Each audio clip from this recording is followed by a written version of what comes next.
2024年、日本のアニメ産業は史上最高の3兆8407億円という売り上げを叩き出した。これは前年から実に約5000億円の上乗せで、わずか1年でアニメ産業は 15% 近く膨らんだ計算になる。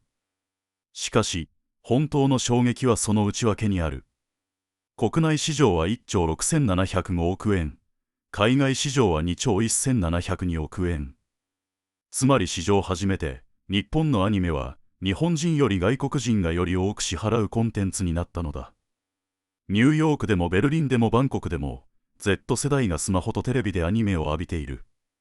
なぜ世界がここまで日本のアニメに熱狂しているのか。そして3兆8000億円もの売り上げの裏で、なぜ現場のアニメーターは依然として年収260万円台で苦しんでいるのか。今回はデータを使って、日本アニメは世界でいくら稼いでいるのか、という問いに迫っていく。チャプター1、数字で見るアニメ産業の異常な成長。まず、日本動画協会が毎年発表している、アニメ産業レポートから、市場規模の推移を見てみよう。2024年のアニメ産業市場は3兆8407億円。これは前年比 114.8%、史上最高値の更新である。増加率としても、コロナ前の2019年に並ぶ歴史的な水準だ。10年前の2014年、アニメ産業の市場規模は1兆6000億円台だった。つまり、わずか10年でアニメ産業はおよそ 2.4 倍にまで膨らんだことになる。ちなみに同じ期間、日本の GDP は名目で 1.3 倍程度しか伸びていない。国全体が伸び悩む中で、アニメだけが突き抜けて成長してきた構図がはっきり見える。もう一つ重要な指標がある。アニメ制作会社そのものの売り上げを集計した、いわゆる競技のアニメ業界市場は4662億円。全体3兆8000億円のうち、現場で実際にアニメを作っている会社の取り分はわずか約 12% に過ぎない。この数字こそが、後半で語る、光と影の伏線になる。では、なぜここまでアニメが膨らんだのか。その答えは、海外にあった。チャプター2、なぜ海外市場が国内を超えたのか。アニメ市場の3兆8407億円のうち、海外市場が占める金額は2兆1702億円。一方、国内市場は1兆6705億円。海外が国内を約5000億円も上回っているのである。しかも海外市場の成長率は、前年比なんと 126.0%。国内の 102.8% と比べて、桁違いの伸びを見せている。実は、海外売上が国内売上を上回ったのは、2023年が初めてだった。それまで、アニメは日本国内で消費される文化だった構図が、たった数年で、アニメは世界商品へと書き換えられたのだ。なぜこれほど急速に逆転が起きたのか。理由は大きく3つある。1つ目は、国内市場の成熟だ。少子化と若者人口の減少により、日本国内のアニメ視聴人口はもう大きくは伸びない。2つ目は、海外 Z 世代の爆発的な需要拡大。3つ目は、ネットフリックス、クランチロイロール、ディズニープラスといったグローバル配信プラットフォームの登場だ。これらが組み合わさった結果、アニメは突然、世界中の若者が同時に見るコンテンツへと変貌した。チャプター3、世界の誰がアニメを見ているのか。海外市場の中身を見ると、特定の世代が中心になっていることがわかる。日本貿易振興機構、ジェトロが2024年に発表した米国市場レポートによれば、米国の Z 世代の 42% が毎週アニメを視聴している。つまり、米国の若者の5人に2人以上が、日々の習慣としてアニメを生活に組み込んでいる。しかも米国の若者の調査では、ハリウッド映画よりもアニメの方が、自分の感情に共感できると答えるグループが急増している。国別に見ても、海外売上の構成は明確だ。海外取引先の比率は、米国が 23.7% でトップ。続いて中国 14.7%、韓国 10.2%、台湾 2.8% となっている。つまり、北米と東アジアで、海外売上の半分以上を稼ぎ出している。さらに近年、東南アジア、中南米、中東でもアニメ視聴者が急増しており、これらの地域での売上の伸びが 126% という海外成長率を押し上げている。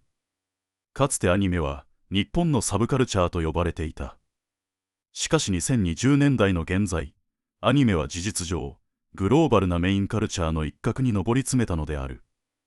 チャプター4、プラットフォーム革命、ネットフリックス、クランチロイロール。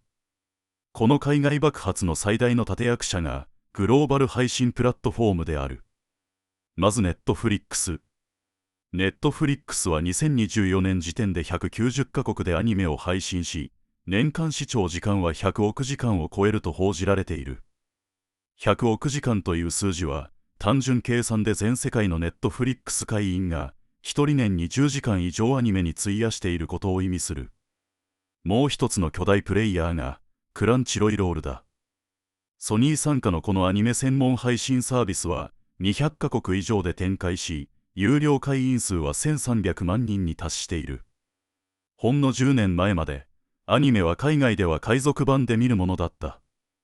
それが、ネットフリックス、クランチロイロール、ディズニープラスといった正規配信網が整備されたことで、海外ファンが正規にお金を払う構造が一気に広がった。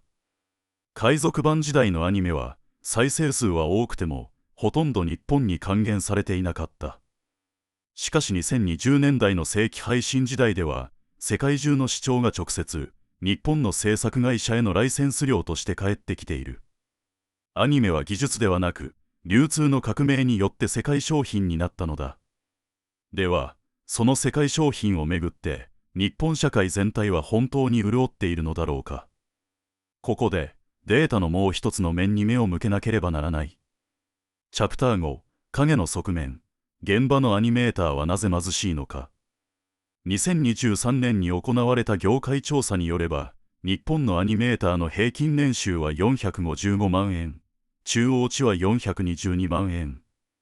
一見、悪くない数字に見えるかもしれない。しかし、職種別に分解すると景色は一変する。キャラクターを実際に動かす絵を描く、動画担当アニメーターの平均年収は、わずかに 163.2 万円。中堅クラスとされる、原画担当でも 399.8 万円にとどまる。動画担当の年収に163万円は、日本の全産業平均約450万円を大きく下回るだけでなく、新卒の最低水準に近い金額だ。しかも労働時間は長い。同調査では、アニメーターの月平均労働時間は約231時間、1日10時間近い計算になる。アニメ業界が3兆8000億円を稼ぎ出す中で、なぜ現場の人々は貧しいままなのか。その答えは、業界の構造そのものにある。一つ目の問題は、制作委員会方式。多くの作品はテレビ局、出版社、おもちゃ会社など複数の出資者が組む制作委員会が著作権を持ち、配信や商品化の利益はそこに集約される。制作会社は基本的に、作って納品して終わりのため、ヒット作の利益が現場に降りてこない。二つ目の問題は、多層下請け構造。制作の発注は、元請けから下請け、孫請け、さらにフリーランスのアニメーターへと、何段階にも分かれる。各層で中間マージンが抜かれるため、最終的に絵を描く人の手元に残る金額はごくわずかだ。三つ目の問題は、出来高制。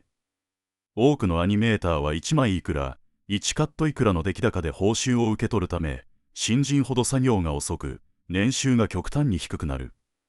つまり、海外でいくらアニメが売れても、その利益がアニメーター個人に届きにくい構造が長く温存されてきた。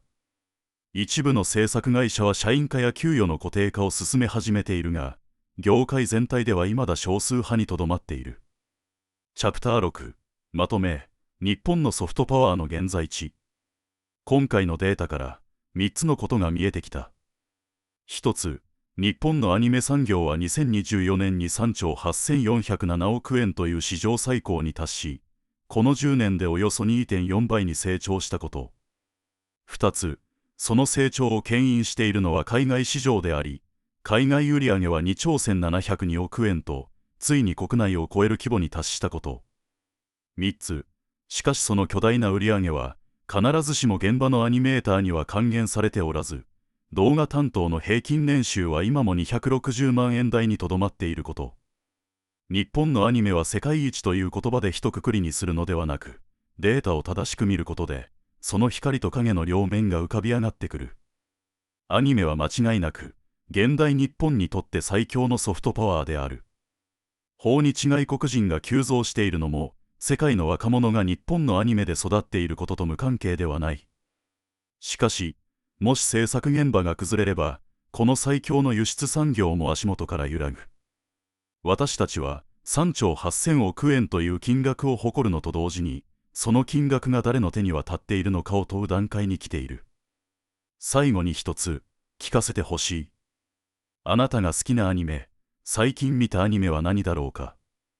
そしてその作品の利益が、どこに、どれだけ届いているのか、考えたことはあるだろうか。ぜひコメント欄で、あなたの考えを教えてほしい。